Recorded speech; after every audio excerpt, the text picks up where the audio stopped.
Hi there, Renee Asta of Lowell, Massachusetts, and as a prospect researcher, my thoughts on the Epstein sex scandal. As somebody who had to do prospect research for the St. Michael's community here in the Archdiocese of Boston, and the St. Michael's community, the parish and school, was directly affected by the sex abuse scandal within the Archdiocese of Boston. So I was an active parishioner in the early 2000s, active at St. Michael's. So I was aware of what's going on. And Cardinal Sean O'Malley, when he came to the Archdiocese of Boston, he made it very clear.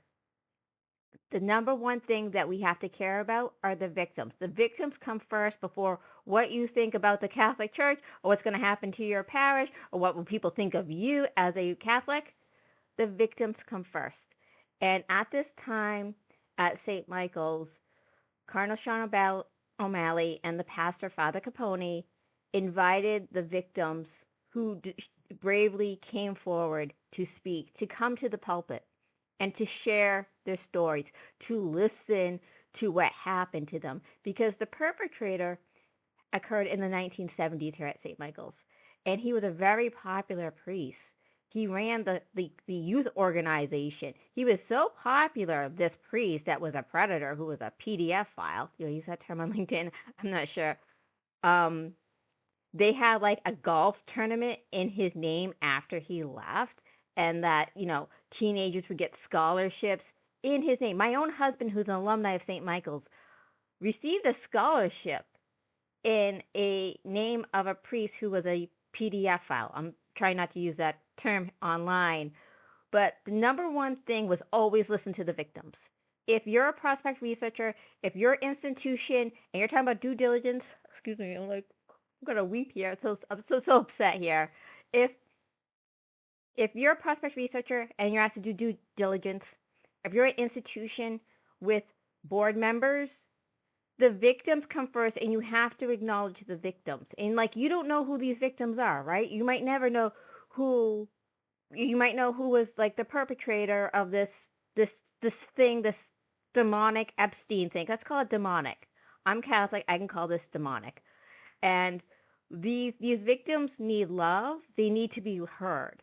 And after what I did was I volunteered at the Department of Children and Families that to listen to the victims, that vulnerable young adults, children would be heard and listened to. And I did that for almost 7 years, being a foster care review, listening to the stories of victims of sexual abuse within my own community of Lowell, Massachusetts, and within Massachusetts, listening to the victims of the sex abuse scandal within the Archdiocese of Boston and the Catholic Church.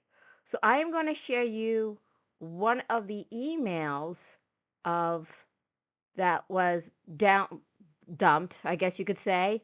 And it says, these girls deserve so much better than they have received so far. I hate the feeling that there's nothing I can do to help them.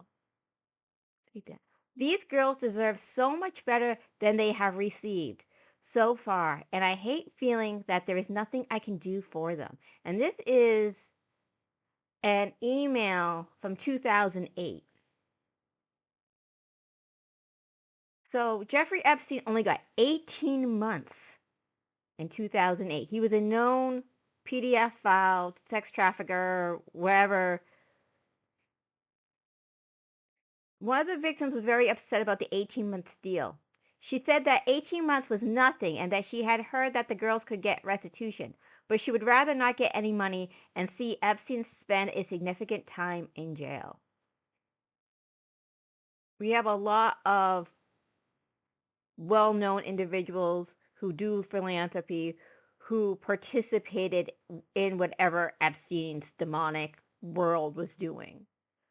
The victims come first. The victims always come first before you worry about the reputation of your college. Yes, you're going to remove names, but also you have to always acknowledge the victims in this process.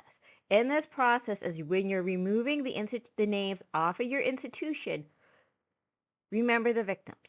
Whether you have some sort of lecture, bring people in to talk about child abuse, sex trafficking. It's really important to listening to the victims. And I love you all.